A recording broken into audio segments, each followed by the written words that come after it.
Welcome to today's episode of the Psychedelic Mom. I'm thrilled to be here today with Seth Lorinczi, and he's a Portland-based writer who has focused on psychedelics, music, and culture. His writing appears in The Guardian, DoubleBlind, and narratively forthcoming and elsewhere. His debut book, Death Trip, a post-Holocaust psychedelic memoir, will be published this May. So we're going to be talking about his book, his journey here. He's also a parent. And so we're going to dive in today about how psychedelics have informed your path, informed your writing, informed your parenting, and this journey that you've been on. So welcome here today. Thank you so much. I'm really pleased to be joining you. Yeah, so where do you want to begin? I have so many areas that I want to peel back. When did you start on the psychedelic path? I was introduced to psychedelics arguably too early by a family member who had poor boundaries. But I see the gift in it for sure. As a teenager, they were a place that I felt I belonged, and I did not feel like I belonged in kind of the waking world. But as my teenage years faded out, I put that behind me. I felt like it was sort of unbecoming for a young person trying to make his way in the world. And it was not until my mid-40s and a crisis in my life that I was reintroduced to them. And that's when everything sort of cracked open. So when you were a teenager, did you have multiple experiences? And can you speak a little bit of what, even as a teenager, maybe not ready for those experiences or potentially ready, what you learned at that age? You know, I'll say this. As a teenager, and this is a while ago, this is the 80s, I was determined very explicitly that this was all for the purpose of absurdity, to escape my reality. I grew up in Washington, D.C. It was the Reagan years. It was an intense city, an intense political climate, and I wanted out. I didn't like my surroundings. But I could not help but get benefit from these experiences, much to my surprise. I'm thinking of one experience in particular. I had already moved out of my parents. I moved out when I was, 17. And after a night on LSD, I came to their house in the morning and I said, we need to talk. And I shared some of my takeaways from my upbringing, especially around abuse of various kinds.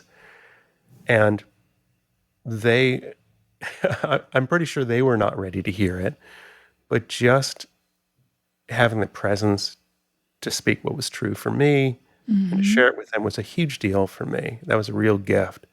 And it was a kind of early insight that what happened in those psychedelic realms was not make-believe and it was not fantasy. There was something real there that was speaking to, the rest of my life too. It took me becoming an adult to finally fuse those sides. But I think I knew from an early age that there was something of value there. And again, this is the 80s. No one is talking about the therapeutic potential of psychedelics at that point. It's all been sort of put behind us. So then at 40, you mentioned that there was kind of a crisis in your life that brought you to psychedelics. What was that crisis? So, I was probably in mid-40s at that point. But what happened was that I was not living my life. I was not present for my family. I had a young daughter at that point. She was about 10. And in fact, my wife and I were on the verge of divorce. We couldn't figure out a way to make it work. And we engaged with a therapist for what we thought was ordinary couples counseling, and basically a way to separate gracefully that would have the least impact on our daughter.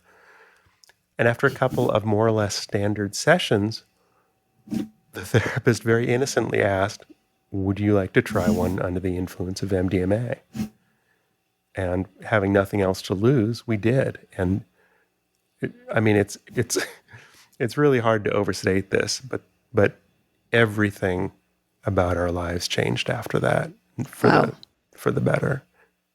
So I just want to explore this a little bit more, because there's obviously a lot of people out there that are struggling in their marriage. A lot of people that get to the point of no return. And like, was the magic the MDMA? What was the magic here? I'll say this. What that first experience showed us was, again, that all the stories we've been telling about each other and all of the terrible things we were doing to each other and the ways we were not respecting each other, that was true. I mean, the medicine did help us cut through those stories, but they also brought us to something very, very singular, and something I have emotion even describing it. Mm-hmm.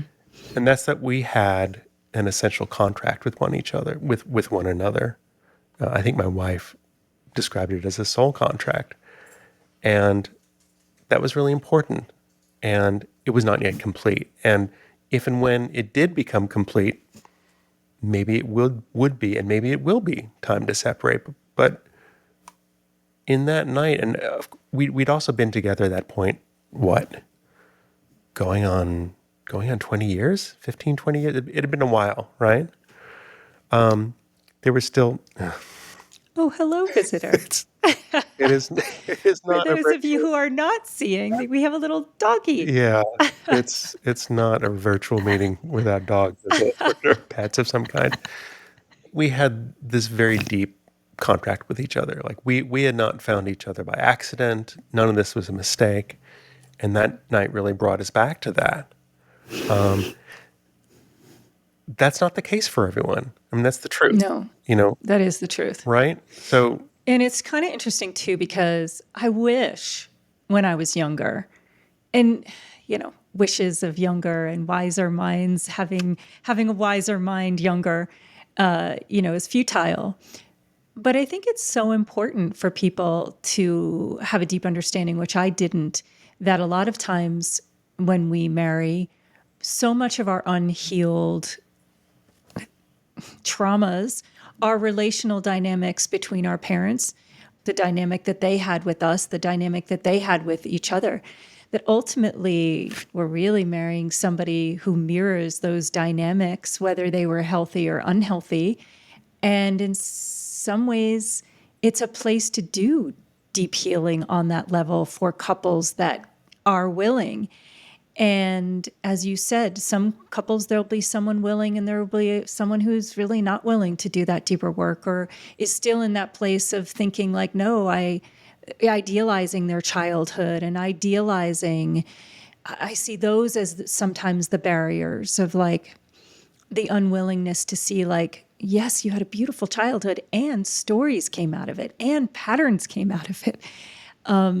So yeah, I'm just reflecting on some of the couples that I work with, but even my own personal experience of the realization that a lot of patterns unconsciously are playing out, and really to do like the deep work of finding out what unconditioned love is, that singularity point, that place of let's take all of our stories and conditioning and you can't just move them aside. It's more like a go through, and it can be a sloggy, uncomfortable, crusty process. But good for you guys for doing that work. It can be beautiful and profound and difficult. We had that essential connection, and we had a wise and trustworthy guide. Mm. Really. I mean, we were incredibly lucky in so many ways. What you're saying really resonates with me, and it makes me think of being a young person and trying to get a handle on what is relationship, what is marriage. And there's all these, again, I'm of a certain generation. There's all these fairly toxic examples in pop culture as to what marriage is. And there was a joke that would go around, oh, he married his mother or she married his father, right? Mm-hmm. And the way I understand that now is that, yes, we are imprinted with these sort of templates of what a romantic partnership is supposed to look like. When it's unhealthy, and there's always unhealthy aspects, rather than the idea of, oh, I'm just trying to marry my mother, I'm trying to work out a problem that could not be worked out in that initial relationship for whatever reason, Right. right? And to me, that's a much more loving and compassionate way to look at it is we're trying to get back to that essential connection. And that sometimes involves repeating a lot of those patterns until we can see our way through them, or as you said, slog our way through Right. them.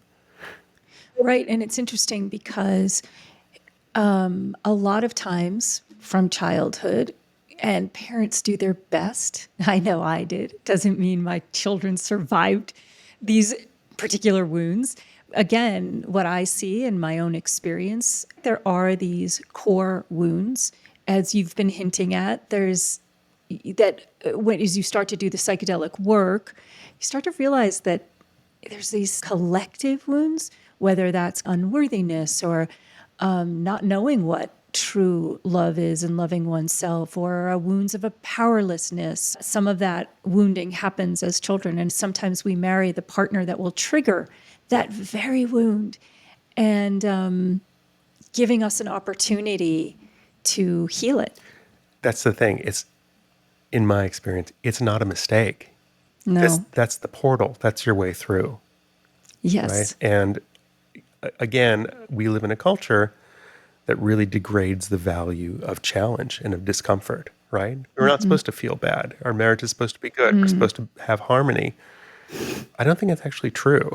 I don't think, I have a daughter. She's almost 17, going on 28. And I've told her, like, I don't have any secret to life by any means, but I do deeply believe after all these years of work that the longer we can stay in these uncomfortable feelings and we can expand our tolerance for discomfort, the better we are. I've never learned anything useful in ease. It comes through challenge, and that's a law. You know, I didn't make that one up. I think that's No. just the truth. Really interesting. Well, what a gift, too, to even teach that to your child. She'll, like any young person, she's going to have to learn it or not at her own pace. You know, being Yeah, told something exactly. is not going to help. But Yeah. you know, that's a little bit I can do. And of course, look, we're all parenting as reactions to the way we were parented, right? Whether or not Yeah. we're explicitly modeling or recreating how we were taught, or we're doing a 180 and trying to avoid it, we're still reacting to it, right? That's still part of our template. Definitely. It's knowing that our parents did the best, and then also it's knowing that there's no way of not doing that imprinting. No. Now, psychedelics are a process of helping in some ways. If you can take them at the right time prior to children, and all that healing gets done prior to children, which is very unlikely. Yeah. So I think that's the thing. It's generational. Yeah, this might be an interesting segue to your book, because I think one of the things that I've definitely learned through the psychedelic path, and I'm still learning, as the deeper realization that my whole life will be a school. You came on and you said something, I don't think we were recording yet, but it really touched me. And it was that, you're just here for deeper levels of intimacy and authenticity.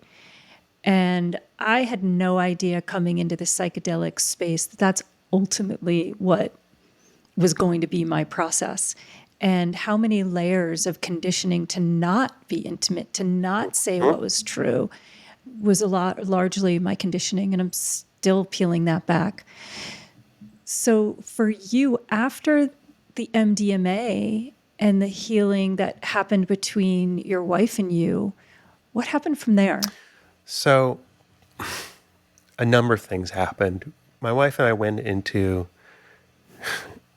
I want to use the word bardo, which is not the right word for Yeah. this experience, and I'm not qualified to use it in a meaningful sense, but I'm still going to say it because everything that we'd constructed our lives around was starting to melt away. And there's a phrase I use in the book. It's like the walls are made of sand. Like I'm reaching out to steady myself, and suddenly it's just passing through. So what are we made of? Like all the stories we've told all these years are dissolving. Who really are we? And in both our cases, it was a process of stripping away, again, those childhood conditions, revisiting trauma from childhood, and no one gets out of childhood without them. But for me, what was happening simultaneously is I was recognizing that my family had this deep, deep backstory that I knew next to nothing about. And I realized that maybe what they'd experienced was guiding my actions and my worldview today. And there's a phrase I like to use that popped up after those first sessions, the wires and pulleys. And you're not, you're viewing me, listeners aren't, but I'm moving my arm as though I'm a marionette. And it was like, who is jerking those? Who is making me do these things? Whose voices are those coming out of my mouth? I was lucky in that I had a data trail. Before my father died in 1997, I browbeat him to write down some of his childhood experiences. He was born in Hungary in 1929. I mean, almost a century ago. It's kind of impossible to even grasp. He was, 42 when I was born. Wow. Yeah. And around this time, just before the medicine work began, I rediscovered his memoirs. I tucked them away in a drawer, literally for 20 years, and not revisited them. And a couple things happened when I dug them up. The first was that I realized there was a backstory. The people I knew and loved, my father, my aunt, my grandparents, lived through some insanely epical times. They survived the Holocaust. They survived the Battle of Budapest, which is little known in the West, but it was comparable to Stalingrad in that most of the city was leveled. They lived through years and years of institutional anti-Semitism. My grandfather fought in the First World War. There's the influenza pandemic. I mean, I could go on. There's all these events.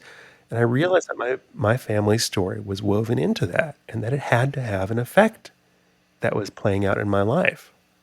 Now, when you were reading your father's words in his journal that you begged him to write so that you would have, at some moment in time, who knew it would be 20 years forward, some deeper understanding of some of those threads that tied who you are to your past, could you get a sense of emotion from your father?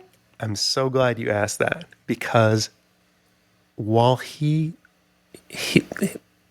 told his story the best he could, rereading it after a period of 20 years, I realized that, I don't know how to say this exactly, I couldn't trust him.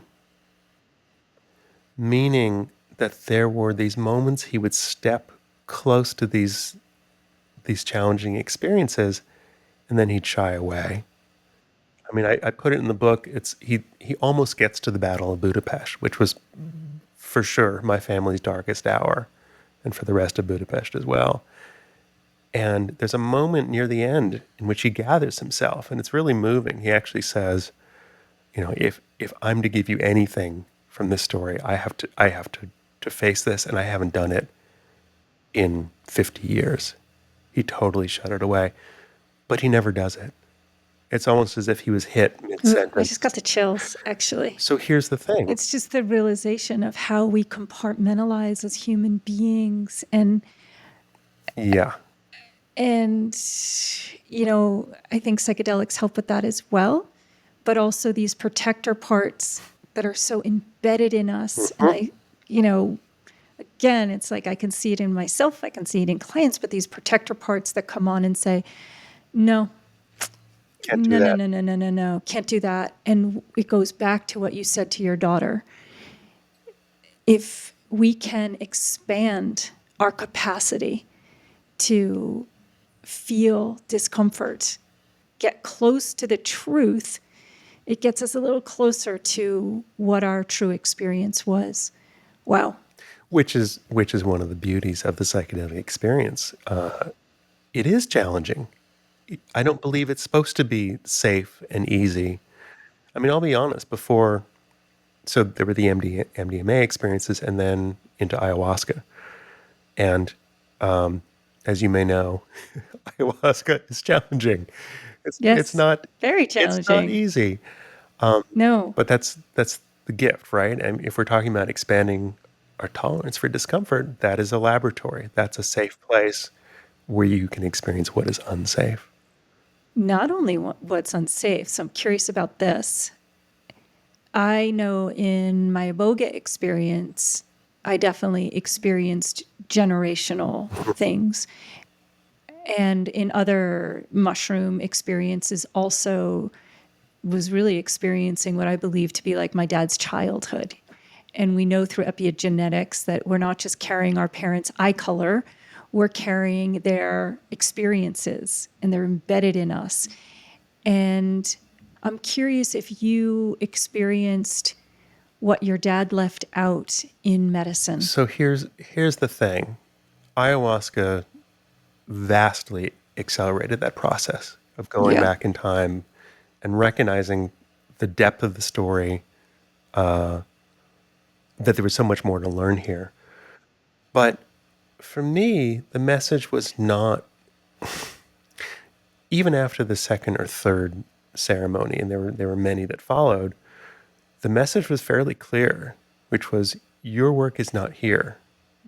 There is such support for you here, such good information and learning and teaching, but your work is out in the world. And what that meant to me was, much as I didn't want to, I ended up going to Hungary because I had to find the story. My father had left what I call all these dangling threads in his narrative, like little hints at what might have happened. But again, he's sort of shying away from the specifics. And eventually I went back to try and trace the story of my family's survival. And that was by far the deepest and most intense and most challenging ceremony of all, being in Hungary for Right. a month Wow. and tracing these threads. And I certainly could not have done that without the medicine work. Whew. So, what was this journey like for you? What did you discover, not only about your history, but about yourself? It was a it was a deep descent, the personal side first. It was a deep descent into fear. The fear that I had not been totally unwilling to feel about my place in the world as a Jew, about the state of the world ecologically and politically. The Prime Minister of Hungary, Viktor Orban, is sometimes described as a smart Donald Trump. And I won't get into politics here, but it was really stirring to me that everyone I talked to, from cab drivers and store clerks to wealthy friends of friends, and I don't speak Hungarian, this is all being pseudo translated. Everyone from every factor of society said, if it were easy, I would leave tomorrow. So it was an intense place to visit. And was that due to sentiments against what you felt was against Jews? Was it anti Semitic there? It is anti-Semitic on an institutional level for sure, and it always has been. I mean, that's unchanged. Part of it was anti-Semitism, and part of it was just it is an autocratic society. It is a very hard-line right-wing government with institutional racism kind of baked in. There are literally billboards depicting George Soros, the philanthropist, that basically say don't be hoodwinked by yet another Jew. And these are things you see on the street. That's the culture it is. And of course, look, I have a visitor's perspective. I'm not embedded in there. I'm only I'm seeing it Right. from the window of a train, so to speak. So the terror, the fear. So if medicine work is about unarmoring yourself and being willing to feel what has felt unfeelable previously, my trip to Hungary was kind of the apex of that. All the ways I'd hidden myself from emotion, from love, loving the people around me, because when you love them, you're acknowledging that you can lose them too. And I just felt sort of blasted open by the medicine work at this point, and the shape my own life had taken. And it was a real confrontation with grief. I mean, this is somewhat of a tangent, but that's part of the aging process too, of recognizing that there's decisions you've made and experiences you're not going to get to have, and your life has taken the path it has. And being in Hungary, feeling like so much of my life up till then was not well spent, embarking on this kind of crazy quest to write a book about my family's story. Like who's even going to care about that? I mean, there were so many doubting voices coming up and saying, "You've made a mistake. You always make a mistake. This will never amount to anything."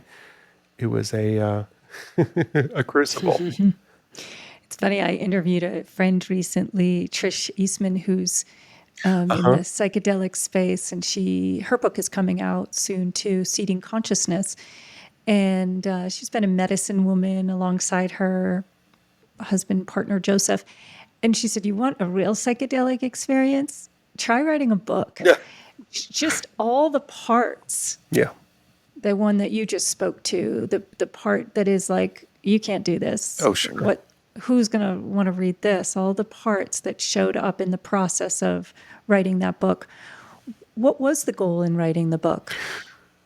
So the goal became clear through the writing of it. I mean, as I said before, what I recognized that my family had lived through these times that have meaning for other people, right? Like just telling a story of how my family survived the times they lived through.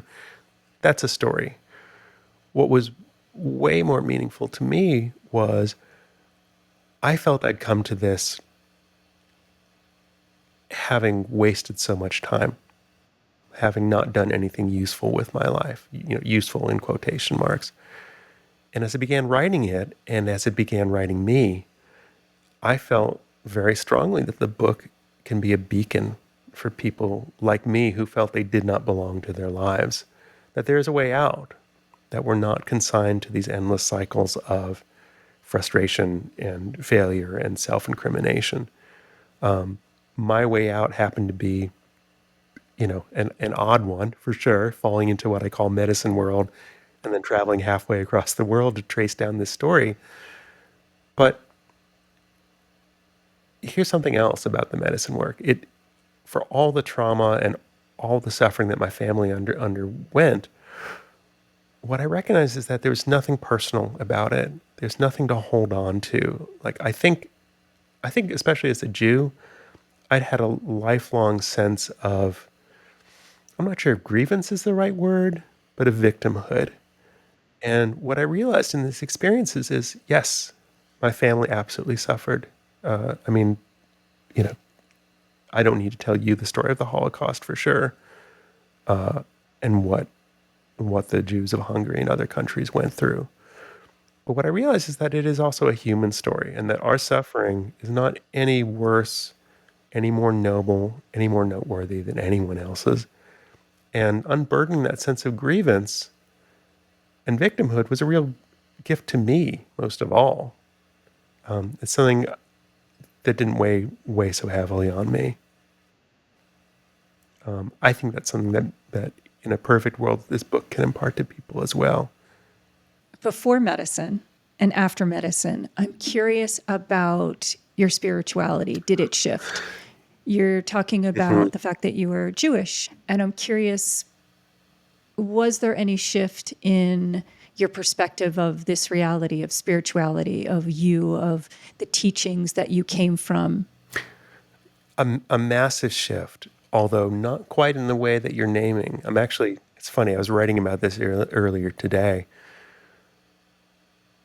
My family was utterly avoidant about their own Jewishness. I grew up in a household filled with books, many of them on Judaism, on the Holocaust, on the World Wars, on trauma. No one ever explicitly said, "We are Jews." We were not observant at all. My father, in his own quiet way, did everything he could to push it away, and which is one of the reasons I knew so few of the stories of how they actually survived. I just had snippets here and there. Now I struggle with Jewishness. It is my culture. It's to an extent my tradition. I don't know what my place in it is. That's still an open question for me. A couple of years ago, as I was finishing the book, I co-created an event here in Portland called Judaism and the Psychedelic Renaissance, just a one-day conference, which is an utter delight. And it's continued. I've stepped away from it to finish the book, but it continues to this day.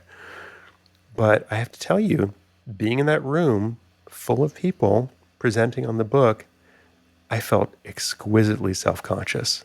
I felt really exposed because here I was standing up in front of all these people saying, yeah, I am a Jew. Not that that's any secret, not that anyone can't tell from looking at me. However, it was really exposing, and that told me a lot about how I related to my backstory. The wound. The wound. The historical wound, the generational wound, And part of tracing down my family story, you asked earlier, what did I find in Hungary about the story? I'll save most of that for the book for sure. But one thing I found was that over and over and over again, that people in my family had done everything they could to disguise their Jewishness, changing their name, changing their religion, changing their address. Over and over and over, they did everything they could. And look, who can blame them? I mean, it's a deeply embedded survival tactic that was essential. Yeah, it absolutely was. And I'll say this as well. I read, in addition to tracing down my family story, I read or heard or asked as many of these survival stories specific to Hungary as I could, because I was doing research. I was trying to gather all the information I could. And to my mind, the people who survived, there's a couple of common threads. One of them is dumb luck.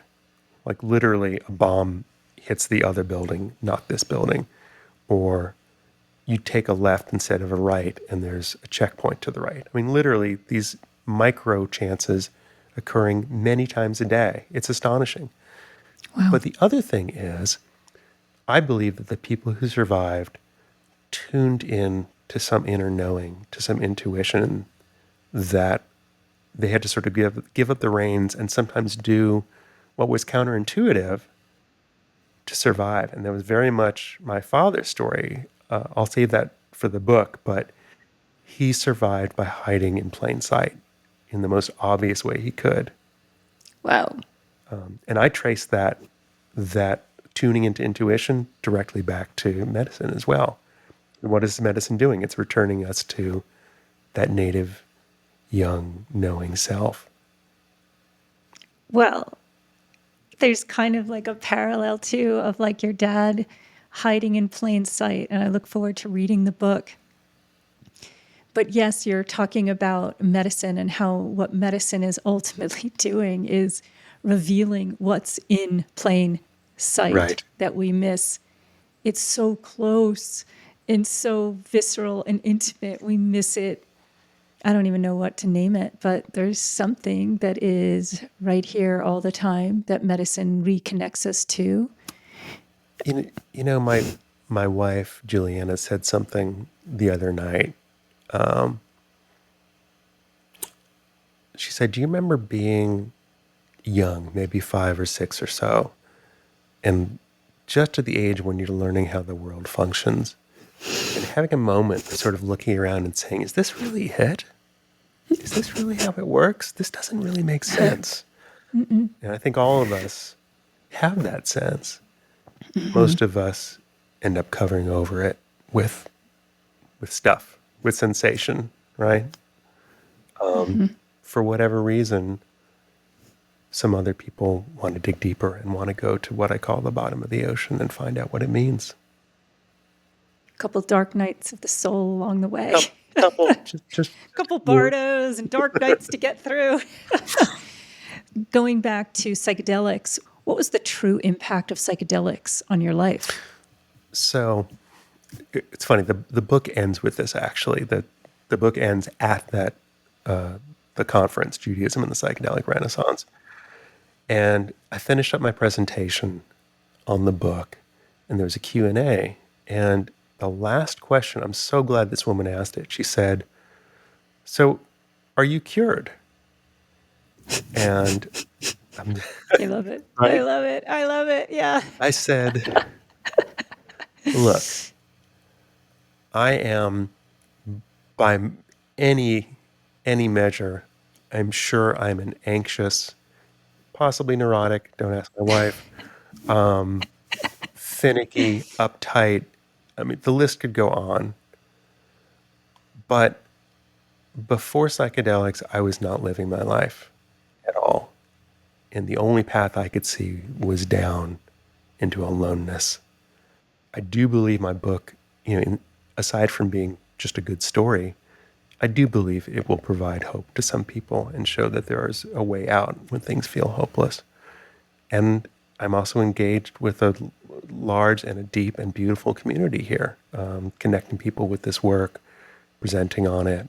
I presented on the book a number of places so far, and being a part of a community in a way that I never really was before. So I would say I'm absolutely cured. It's interesting that she asked you that question in a moment when you're standing there realizing that your identity is still kind of fluid, kind of like, do I identify with my Jewish heritage? Is it my history that allows me or asks me still to disassociate a little bit from it? Mm-hmm. Do I compartmentalize it? And then there's that deeper question. I was talking to a friend recently about this. Like, she's like, you never really, it never doesn't seem like you embrace your Irish heritage. And I was like, it's kind of interesting. And I thought about it. And I thought about some of the family members that I probably would have pointed to and said, if that's Irish, I Mm-hmm. am not that. And,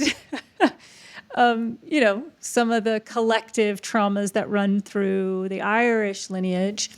And it's funny, I got thinking about it after, and I thought, even after medicine work, it wasn't like a deeper going into my lineage of being Irish. If anything, I would say that what medicine work and experiences with these beautiful plants return us to his true nature, our nature that is beyond, and I don't know, but Yeah. to me anyway, this is my experience of it, beyond nationality, beyond borders, beyond story. And yet these are part of our stories, part of who we are.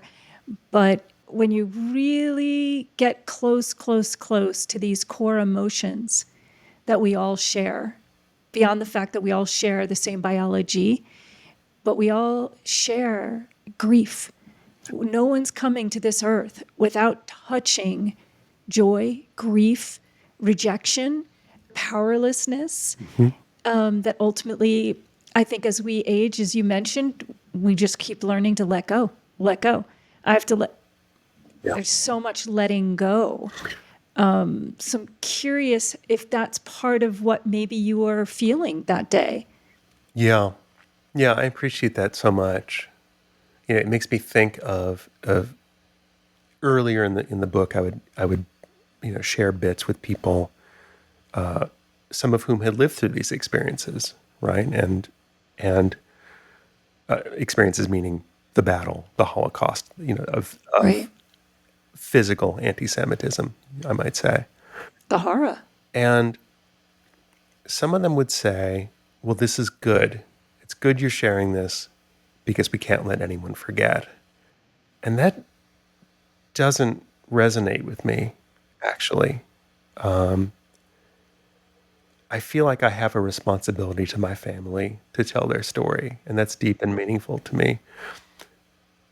But I think, again, and this is some of the magic of the medicine or just growing older, I don't need to associate myself. I don't need to own that. I don't need to claim it as my own trauma because I'm not sure that's serving me in the world. I'm not sure going out into the world and proclaiming myself a victim is helping anyone.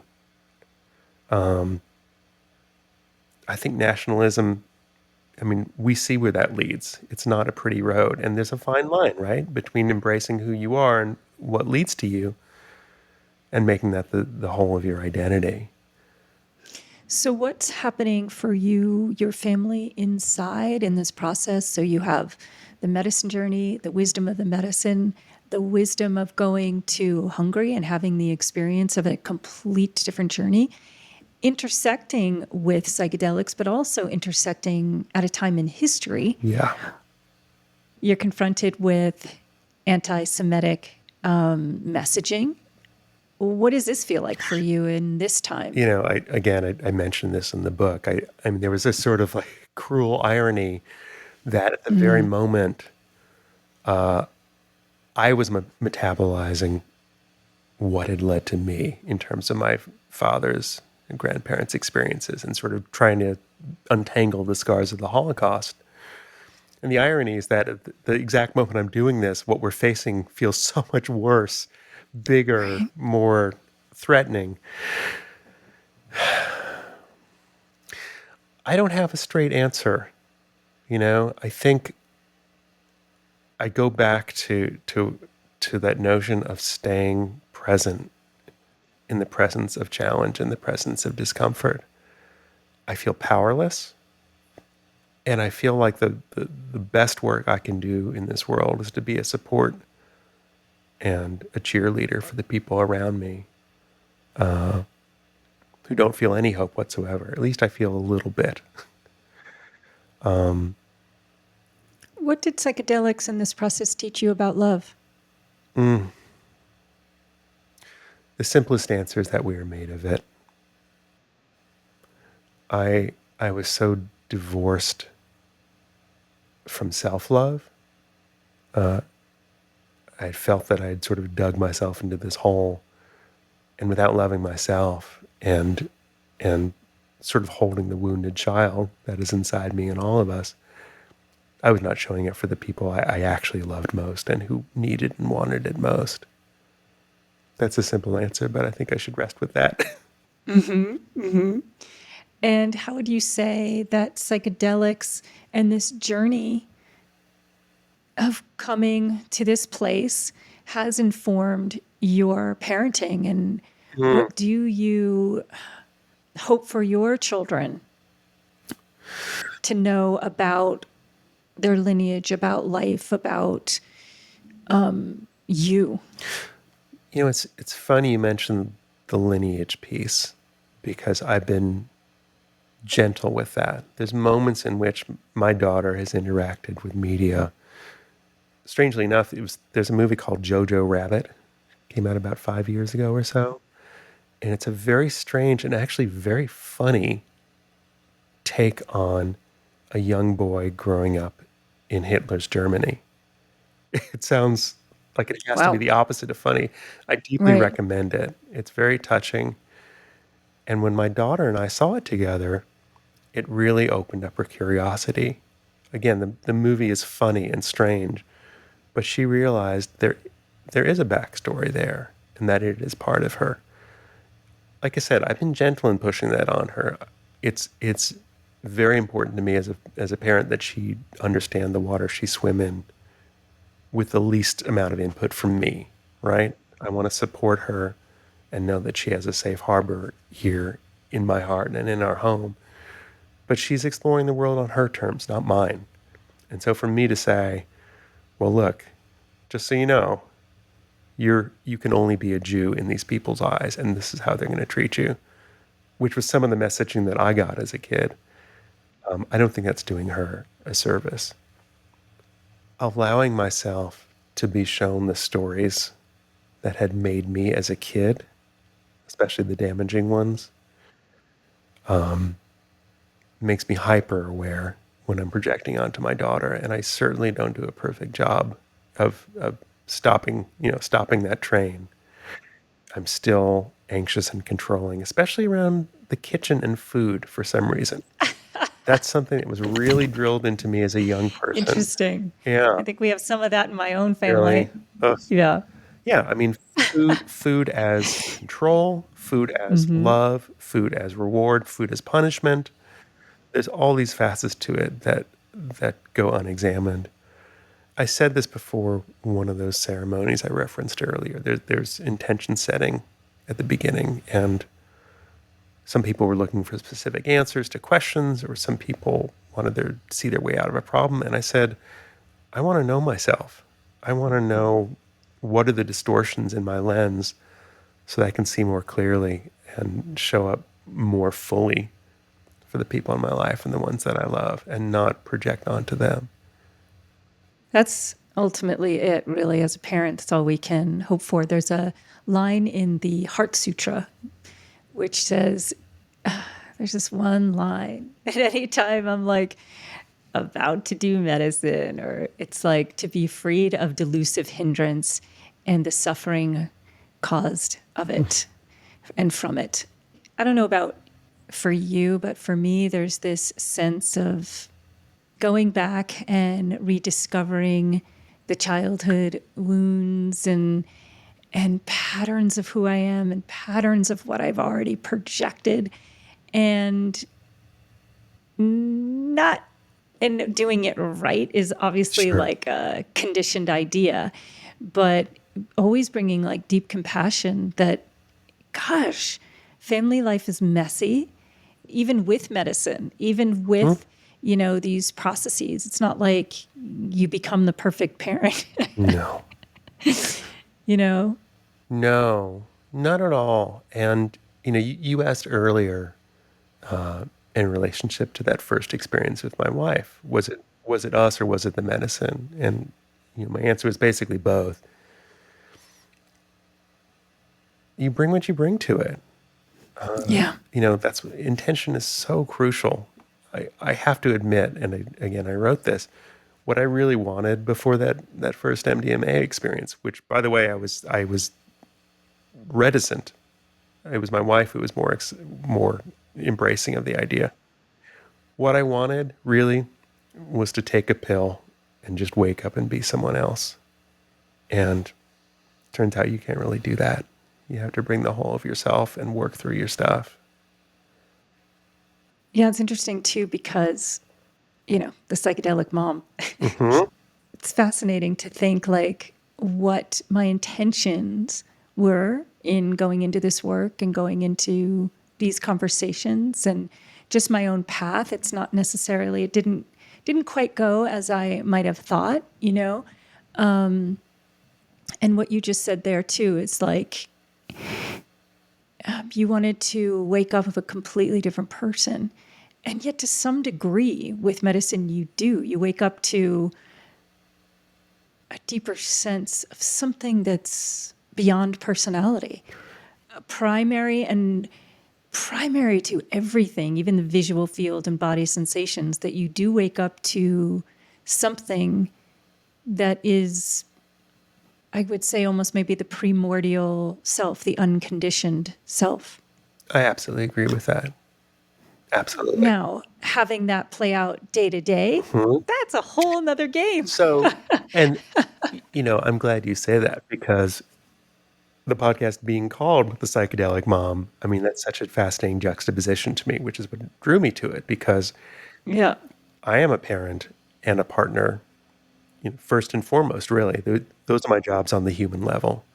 Right. And falling into medicine world, I began to understand that there were just aspects of our former lives that we were going to have to give up, that things were going to change, and that not everyone that we were in community with was going to want to follow along. And that can be painful, and it can also be graceful, because it's just what has to happen. There can be a lot of losses on this path. In particular, like, granted, in the last few years, people are talking about psychedelics. It's Right. in the New York Times this week, on it probably twice. It's on CNN. Turn on 60 Minutes, and you will find a show on psychedelics there as well. But when I don't know when you came onto this path, I came on a little bit earlier than the psychedelic renaissance was like a person like me necessarily talking about it. It was still so fringe. And I might fool myself in thinking it's not quite as fringe just in the circles and the conversations that I'm having. I get out of my circles and I'm like, the inner child, and it's like, the what? Yeah. And I'll say like internal family systems, and Right. they're like, what family? And I'm like, no. And so sometimes I think it's more prevalent than it is, Yeah.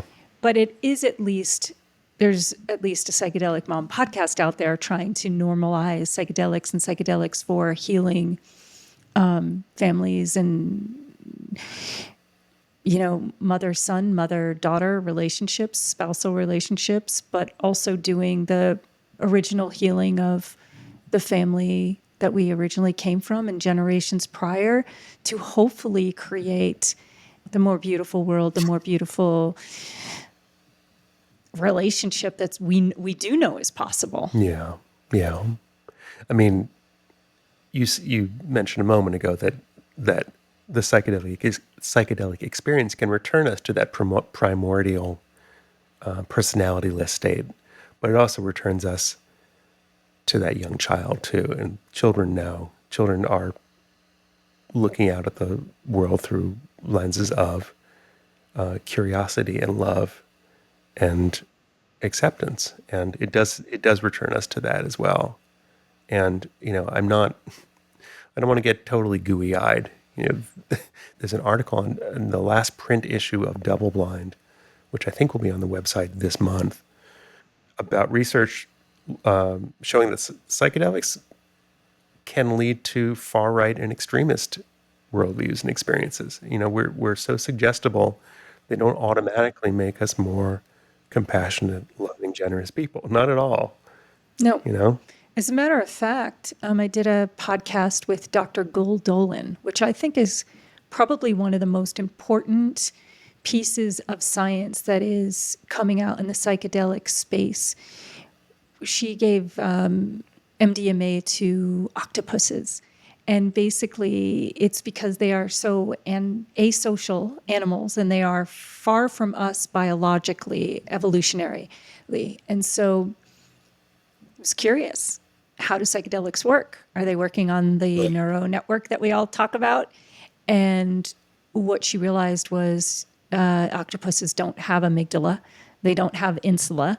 And yet these asocial animals became curious about each other and came close to each other and floated.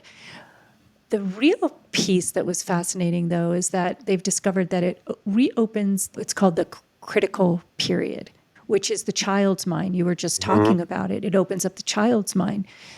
This is so critical for us to know because each medicine opens it for different amounts of time. So let's say you take MDMA, psilocybin, ayahuasca. You've opened up child's mind. You're talking about in the same sitting? No. Sorry, I couldn't resist. Maybe you can layer. So you're reopening up your critical period. And so now let's say you go into a home. Now you've opened up this child's mind and you go into an environment that is highly stressful. Let's say in that environment, it's aggressive. Maybe it's abusive. Maybe it's suppressive. You're actually wiring that now. Oh, absolutely. So we have to be so careful of the time and the container in which we look at where and how psychedelics are working. One of the things that was discovered is that it's working on our entire extracellular matrix, which sounds good. I'm not sure what it means scientifically, but it just means that it's working way beyond just our brain network, that it's the entire cellular structure. So, yeah, it is interesting. You're right. Psychedelics can create bigger egos. Psychedelics I may have can encountered take a huge right turn. I was just interviewing another guy who's considered an arhat, which is the highest level of enlightenment for Theravada Buddhism that is fully awakened, and perceptual fields are very different than the average human. And one of the things he talked about, he definitely used psychedelics and thinks that they can be part of the awakening process for sure, but that they can also be just a projection of the mind and add conditioning on top of conditioning.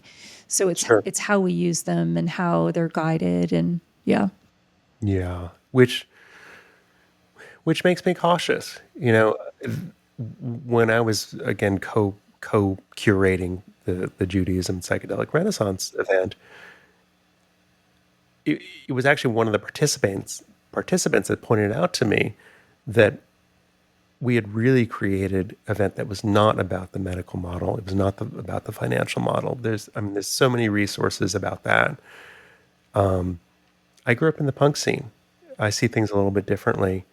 And I wanted to talk with people who were looking at these questions from a spiritual and an artistic lens, not through the mass medical one. In the same breath, I want everyone to have access to these medicines. And yet I have skepticism that sort of mass producing them and essentially giving everyone the pill, which is what happens, today in ketamine clinics, is really the way forward. No, not at all. I don't think we know the way yet, but it's not the way we're headed. No, it's not this one.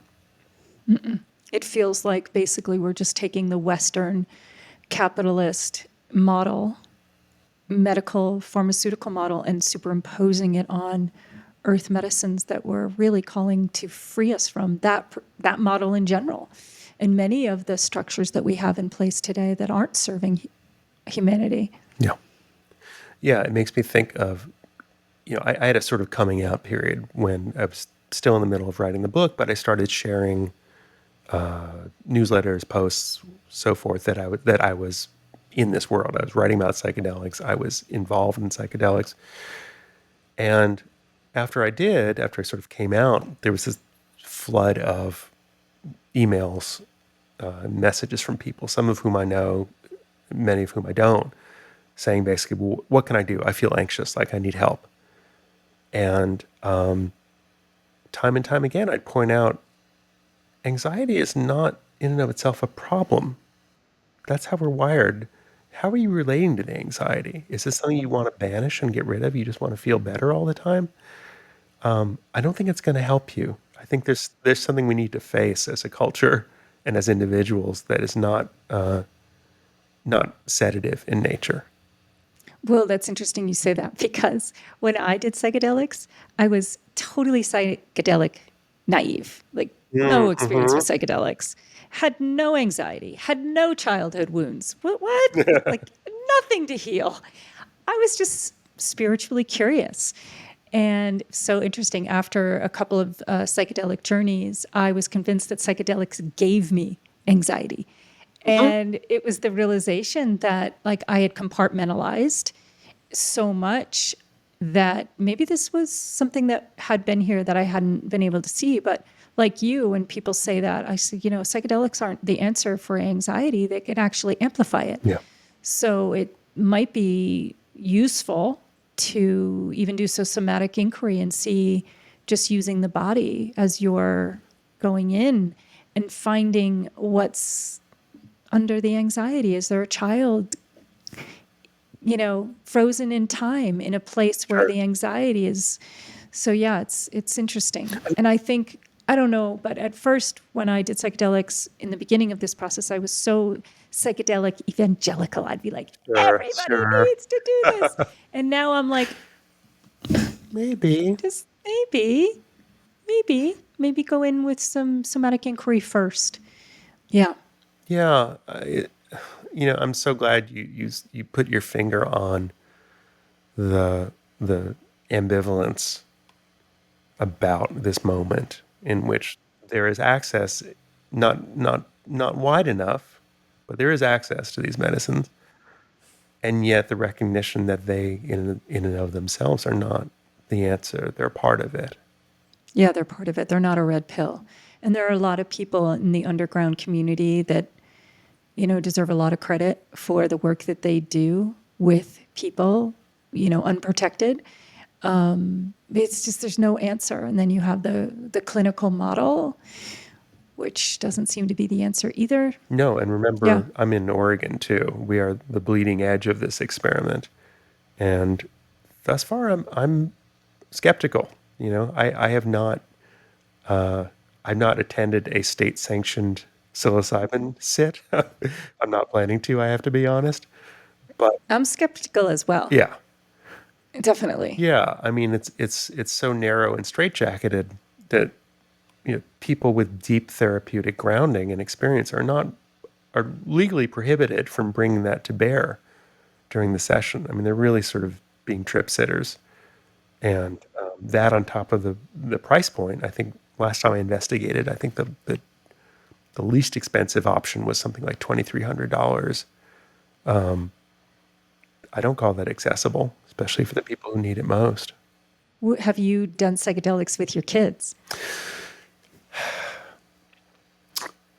So my daughter, being 16, she's curious about cannabis.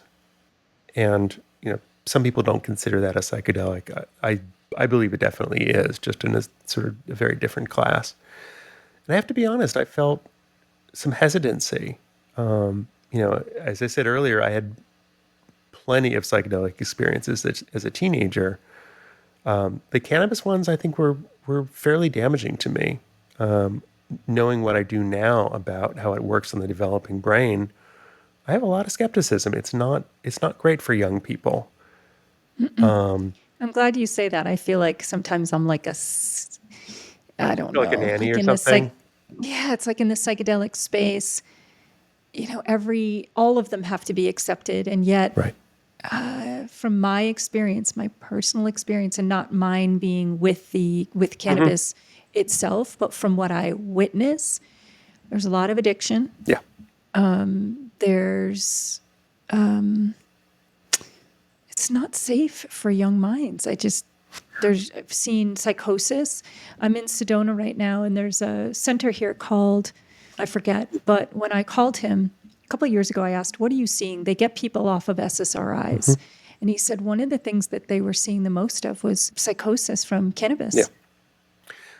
I wish I'd had her name at my fingertips, a psychologist who I've heard interviewed a few times, but she's pointed out that for people of my age, I'm in my 50s now, cannabis was a soft drug. It's like, it's no big deal. I'm just smoke some weed. Right. That's no longer true in terms of potency and availability. And I track the effects it had on me as a teenager. I'm thinking of years of depression, anxiety, bad stuff, and it's tracks fairly closely with with teenage cannabis I use. wish there was more conversations about that, actually, I think it's a big deal. because it's a big deal. And I feel like in some ways we could be losing a generation. Not losing, that's a dramatic thing to say, but I mean, with the lack of wisdom and the lack of knowledge around this particular topic, we could be losing a lot of teenagers to depression, anxiety, and things that they have no idea that it's actually coming from the weed use. Exactly. This on top of an experience that's governed by devices, by social media. Teenagers already are behaving very differently than my cohort did as a teenager. Yeah. They're not dating, they're not driving, they're not hanging out in groups as much. I heard a really lovely thing. My wife quoted Stephen Jenkinson. Are you familiar with him? He writes on aging and dying, especially, and he's fairly controversial. He really takes boomers to task, in particular, for the way that they have not shepherded the following generations. But one thing he says about teenagers is there's this sort of model of sitting down across from your teenager and addressing them. Try sitting next to them and look at the world that they are looking at now instead of through your eyes. Whoa. I'm blessed. Well, I'm going to try to do that more. Yeah. I'm blessed with a very conscious, present, and headstrong teenager. And she always reminds me, this is not your experience. Like you're trying to map your own teenage experiences onto mine. They're different, and you need to understand that. And I respect that. It's true. It's a very different environment and a very different world. And cannabis is just one facet of that. Yeah. So what would you like to end with today? If there was something that you wanted to, as we're closing up here. Wow, what a great and difficult question. I will say this, like, I wrote this book. It is my story and it's my family's story. But there's a paradox in that, because the deeper I went into it and the deeper I went into what I call medicine world, I began to understand that my own story is actually not really that important at all.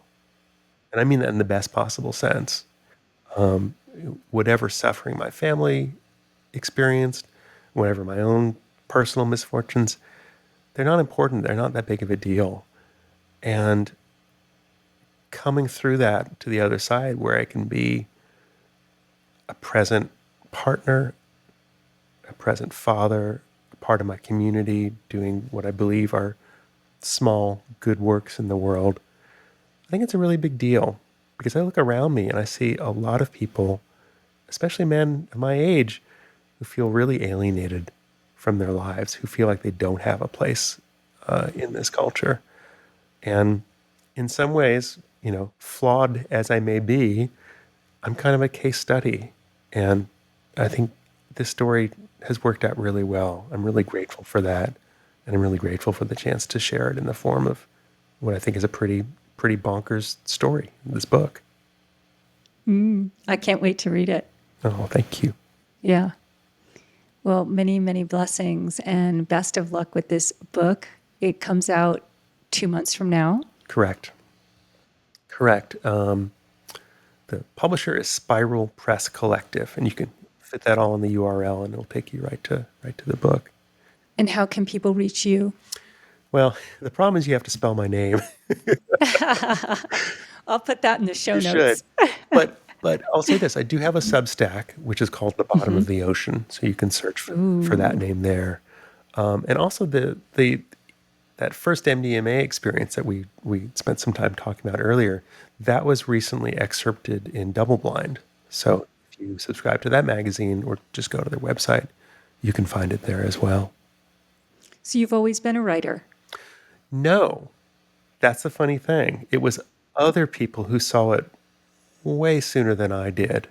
And in fact, until I started this book, I had not done any personal writing whatsoever. I was a journalist. I was actually a food writer, believe it or not. Yeah, the best job I ever quit, by far.